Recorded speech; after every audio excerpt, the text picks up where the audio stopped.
നിങ്ങൾ ആ ബൈക്ക് പോണ കണ്ടോ? അവിടെ വെള്ളക്കെട്ടാണ്. ഈ വെള്ളക്കെട്ടിങ്ങനെ ബൈക്ക് ഓടിച്ചാൽ ബൈക്ക് നിയന്ത്രണം തെറ്റുകയും താഴെ വീഴുകയും ചെയ്യുന്നതാണ്. ഓക്കെ, ആ വെള്ളം അപ്പുറത്ത് നിറഞ്ഞ് ഇപ്പുറത്തേക്ക് ഒഴുകാണ്.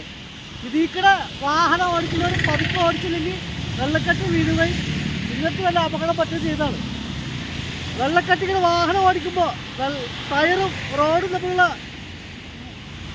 ബന്ധം നഷ്ടപ്പെടുകയും മർദ്ദമില്ലാതെ വരികയും നമുക്ക് നിയന്ത്രിക്കാൻ പറ്റാതെ വരികയും ചെയ്യുന്നതാണ്.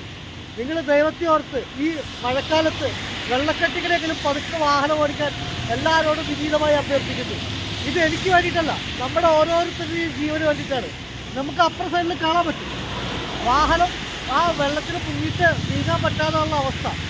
അപ്പോൾ എൻ്റെ പൊന്നു പ്രിയപ്പെട്ടവരെ, എൻ്റെ സഹോദരനെ, നിങ്ങൾ ഈ വെള്ളത്തിനെങ്കിലും പതുക്കെ വാഹനം ഓടിക്കാൻ എല്ലാവരോടും വിനീതമായി അഭ്യർത്ഥിക്കുകയാണ്.